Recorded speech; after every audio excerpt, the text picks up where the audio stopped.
Ampifaliana no iarabako anao anatin'ity vidéo ronan-tsary tambavy spécial amangiko Dr Andry Rarson anao any atokantrano ity. Tambavy malaza ankehitriny ny resaka evoka kininimpotsy, evoka ravitsara, fampiasana ny tongolo gasy, ny sakamalaho sy ny sisa anatin'izao toejava manahirana ara-pahasalamana iaina ny firenetsika, iaina n'izao tontolo izao amin'ny fisian'ity arety mifindra Covid-19 ity. Ho ahy kosa dia ilay vidéo fohy tambavy izay efa namangiko anao hatramin'izay, saingy tambavy spécial mahakasika ny tontolo sy ny pression ary ny fahasarotana iainantsika no raisiko ho adidy sy andraikitra ho fampaherezana, ho tantsoroka ahafahantsika miatrika anatin'ny toe-tsaina, toe-panary, toe-batana mavitrika sy tomady izao toejava misy lalovantsika izao. Tambavy dia ilay fanafodin'ny malagasy, ilay sotroina rehefa manakotsako, rehefa vizambizana amin'ny hariva, avy miasa tany mandritry ny tontolo andro, mila n'ilay tambavy kely. Tahak'izay ity tambavy spécial ity izay mandritra n'izao fotoanan'ny confinement na ny fihibohana dia raisiko adidy aman'andraikitra ny amangy anao amin'ny alalana horonan-tsary fohy, amin'ny alalana hira fampaherezana, amin'ny alalana hatsikana ihany koa raha ilainy zany hoentintsika ho anjara biriky ho fifampaherezana sy ho tantsoroka anatin'izao toejava manahirana, izao fotoan-tsarotra lalovan'ny firenena, lalovan'ny isam-batan'olona anatin'izao confinement na fihibohana izao. Efa fantatry ny rehetra ny tokony ho fantatra mba ho fiarovan-tenanao, ho fiarovan-tenan'ny fianakavianao, ary mba tsy hiparitahan'izany arety mifindra zany eto amin'ny firenetsika. Voalohany ny fihibohana na ny confinement, satria ity virus ity dia izao tsy afaka mivezivezy izy io, fa ny olombelona izay mifamezivezy no mitondra an'izany virus izany. Noho izany raha mijanona ao an-trano ianao dia tsisy virus afaka ho tonga ao atokantranonao. Ny fihibohana zany no teboka voalohany anatin'ny fiarovan-tena. Faharoa, raha tsy maintsy hivoaka ihany ianao dia ny fanaovana an'irony arotavana ny masika izany, ary faefatra ny tsy fidirana anaty fivorovoriana ary ny fitazomana n'ilay ray metatra farafahakeliny elanelana amin'ny olona izay tsy maintsy hifaneraseranao raha tsy maintsy hivoaka ianao. Farany rehefa ody ao an-trano ianao na ao an-trano ihany koa azy ianao dia ny fanasana tanana matetika izany no teboka fahaefatra anatin'io fiarovan-tena mahakasika ny coronavirus eo. Fa indreto misy fahamarinana psikolojika na verité psikolojika efatra goavambe hifampizarako aminao ho anjara biriky ho tantsoroka hifampaherezana anatin'izao fotoan-tsarotra, fotoana hihibohana ao an-trano, tsy hivoahana an-trano izao. Ny psikolojia moa no tena ahafantarana ny tenako, kanefa eto dia ambarako fa ny fampianaran'ny Docteur Iandro dia izao mahakasika ny saina, vatana, fanahy, zany hoe lay olona feno. Ka azagaga ianao raha anatin'ny ity vidéo momba ny psikolojia ity dia ahakasika ny ara-panahy ihany koa tsika, satria ny fampianaran'ny Docteur Andry Rarson dia izao tsy mifanohatra velively amin'ny baiboly sy ny fivavahana kristianina. Ny tenako raha teo mpanompon'Andriamanitra. Fahamarinana voalohany, aujourd'hui est le plus beau jour de notre existence, car hier n'existe plus et demain ne se lèvera peut-être jamais. Aujourd'hui est le plus beau jour de notre existence, car hier n'existe plus et demain ne se lèvera peut-être jamais. fahamarinana psikolojika goavambe izy io. Ny olona izay tsy mahalala ny fahamarinana io de kikisan'ny omaly, kikisan'ny nenina ny amin'ny zavatra zay natao omaly. Ary anatin'izao tontolon'ny coronavirus zao de ny olona tsy mahalala an'izany verite zany de mety ho lany andro hifanometsiny hoe inona no tsy nanidina zay le hiera, inona tsy nanidina ny frontière, nanakanana an'ireo fiaramanidin'ireo tsy hiverina taty intsony de tsy hidiran'izany otrikaretin'izany taty Madagasikara.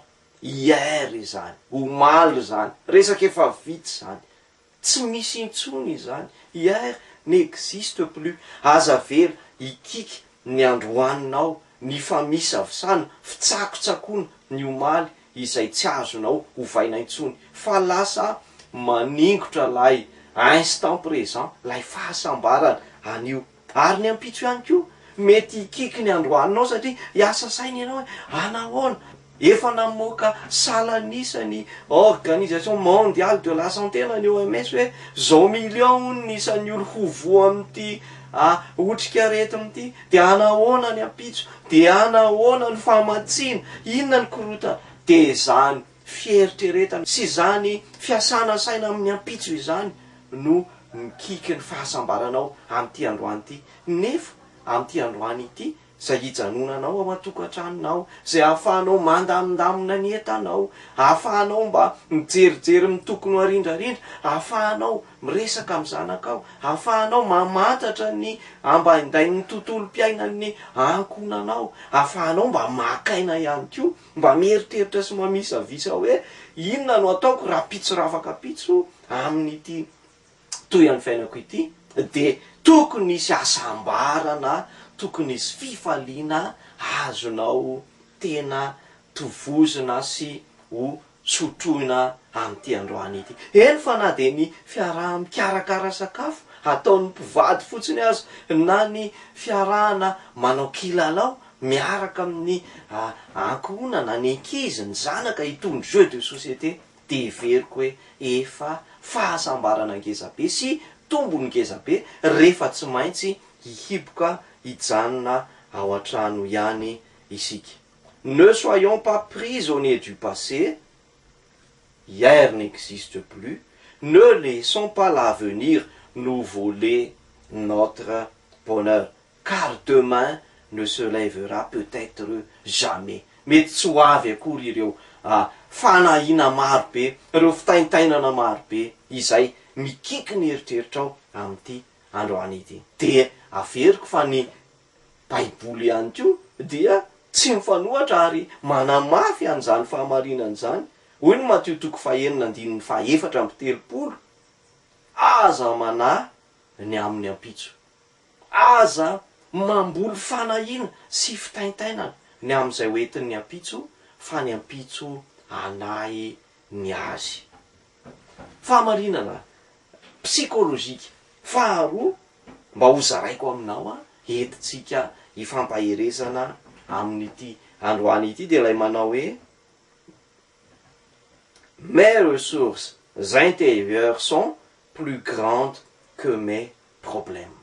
Mes ressources intérieures sont plus grandes que mes problèmes. Zany hoe ny potentiel ao anatiko ao, ny loharano ao anatiko ao, ny hery ao anatiko ao, de ngeza no izay olana izay problema mety misy eo amin'ny fiainako.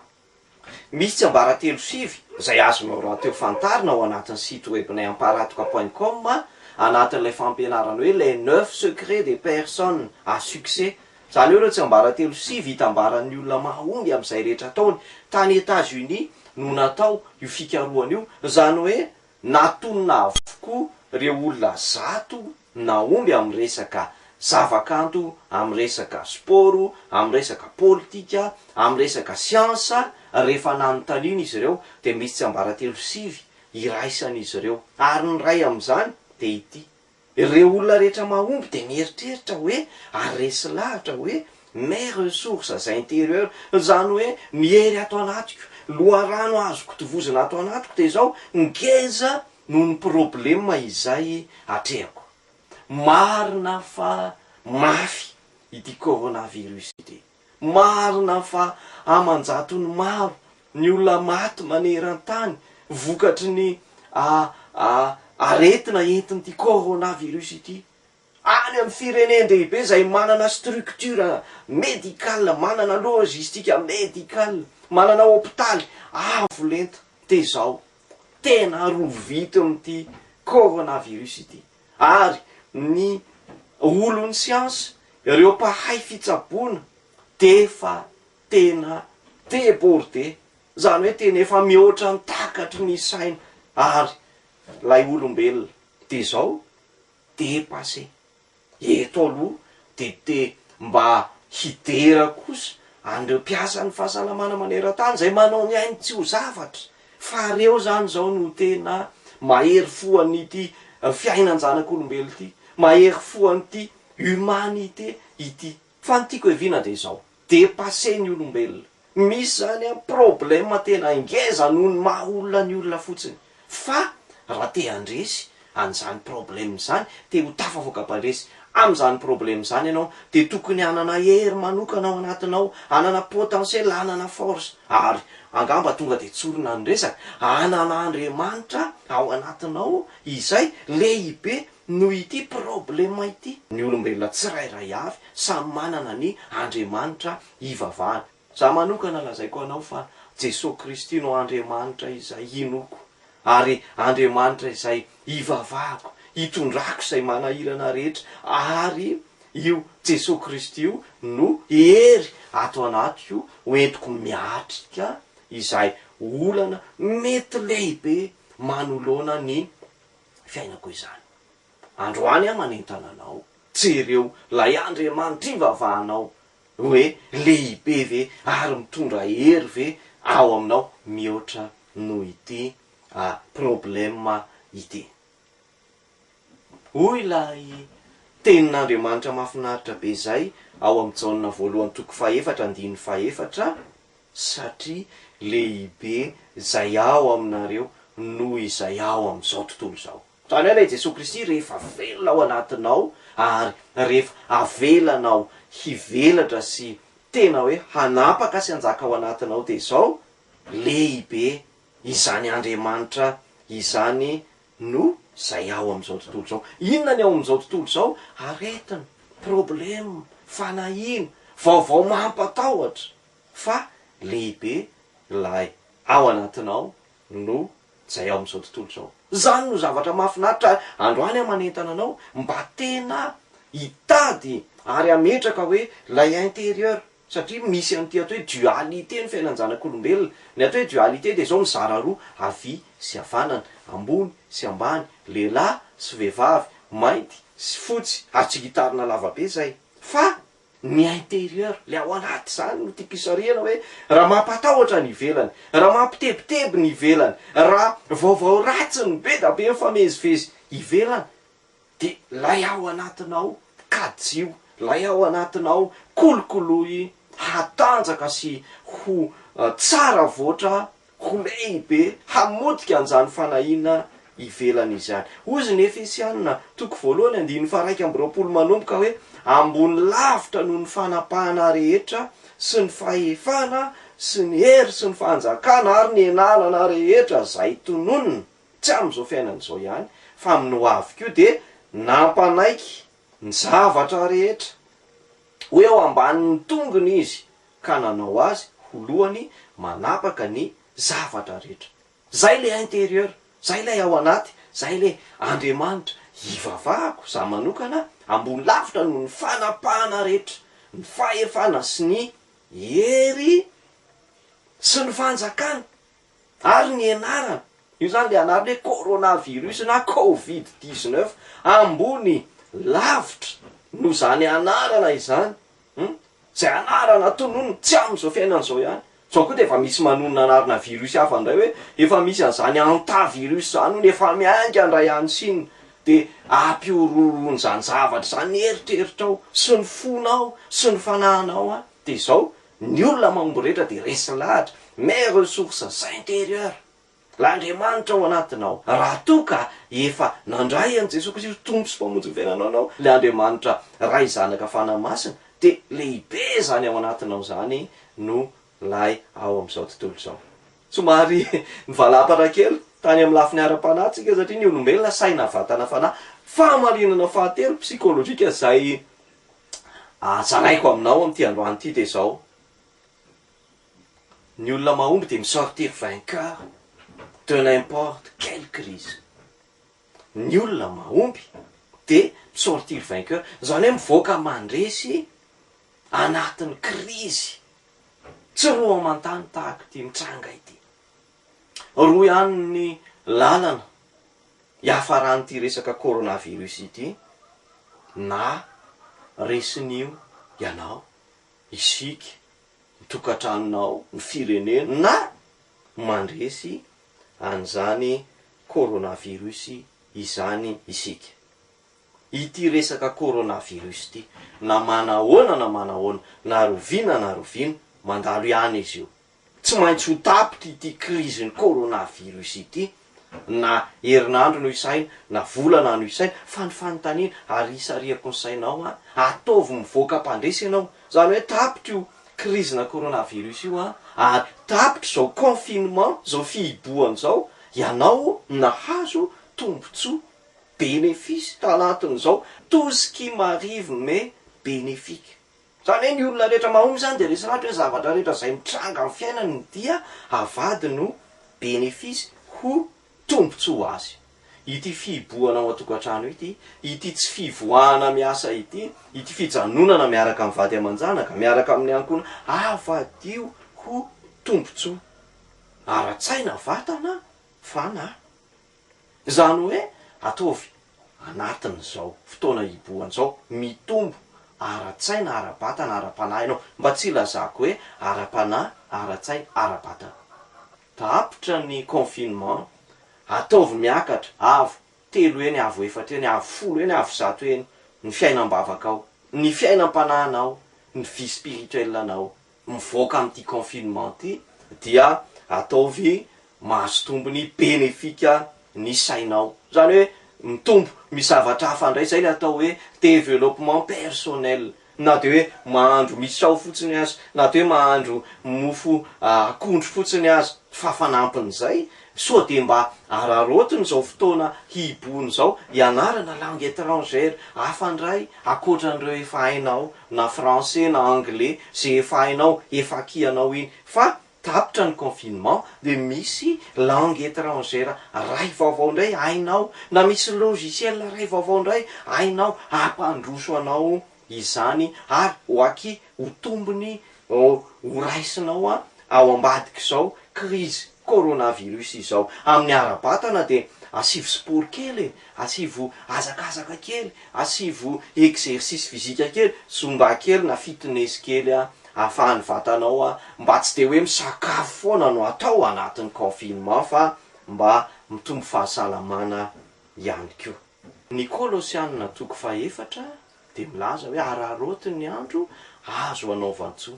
Zany hoe afaka ararotintsika izao fotoana ananatsika tontolo andro ato an-trano mandritra ny confinement izao hanaova ny tsoa ary hanovozana zavatsoa. Hoy ny tenin'Andriamanitra raha teo ihany koa hoe lanio ny fanananao hanovozana fahalalana tsara. Mazava zany fa ny tenin'Andriamanitra koa de mampirisika ny amin'ny hanovozana fahalalana tsara, hitombona amin'ny fahafantarana zavatra maro zay mahasoa amin'izao fiainana iainantsika izao.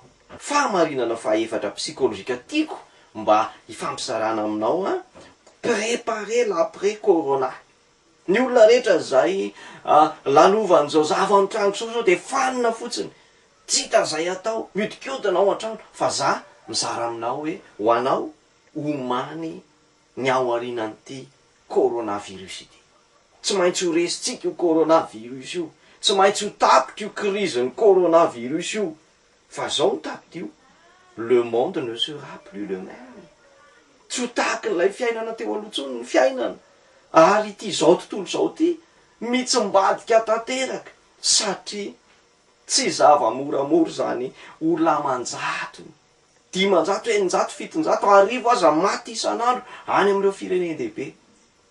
Fa ny akony zany ara-tsaina, ara-batana, ara-panahy amin'ity zanak'olombelo ity de ho mafy de mafy izany. Ity tsy afaka mifandray tanana intsony, tsy afaka mifanoroka intsony, tsy afaka mifamangy intsony mpianakavy. Misy zavatra tena potika sy mikorotana zany ao amin'ny maha olona ny olona ao aoriana amin'ity crise-ny coronavirus ity. Noho izany, omaly ity après coronavirus satria il y a un avant le corona et un après le corona. Izy zavatra be da be iova ary milaza aminao le besoin sera immense ho ilaina ianao ary tena ila tantsoroka zao fiarahamonina zao.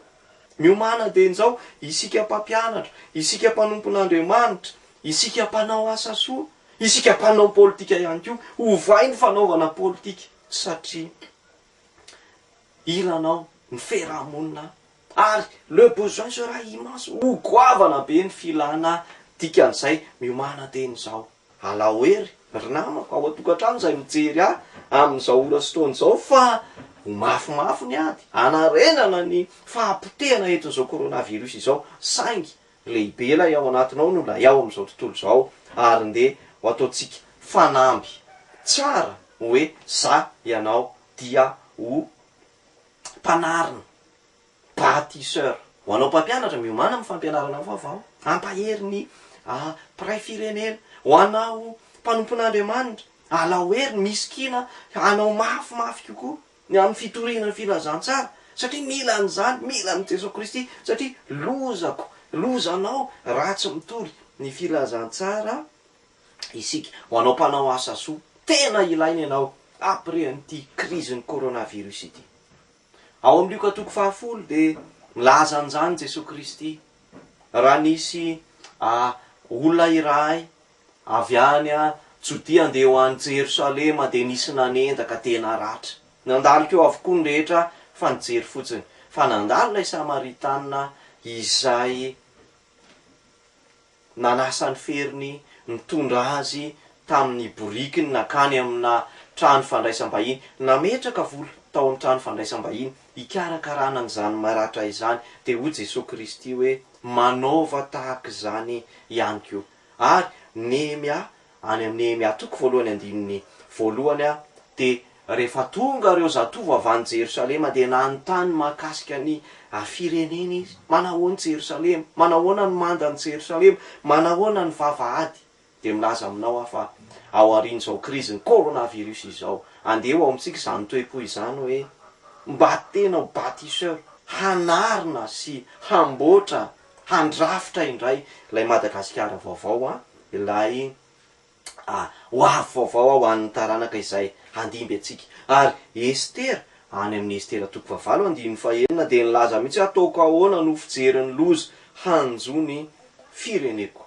Zany hoe omaly teniny androany ny après corona fa ilain'ny firenena ianao, ilain'ny fiarahamonina ianao, ilain'ny Madagasikara ianao, manana fotoana ianao hanomanana an'izany mandritra amin'ity crise-ny corona, ity fiboana an-trano ity. Ary eto de te-hampafantatra anao raha tianao ny ahazo ara-potoana ny vidéo izay vokariny Dr Andry Rason, azonao atao ny cliquer an'ity flèche kely eto ankavia ity hoe s'abonner de ho tonga any aminao ny fampahafantarana isaky ny misy vidéo satria mandritra an'izao fotoana ny fiboana zao miampy 5 andro indray izy ity dia hiezaka amoaka vidéo maromaro ny tenako na de hoe hirahira fampahirezana, vaovao mahafinaritra sy ny sisa samy tsara mirary soa indray.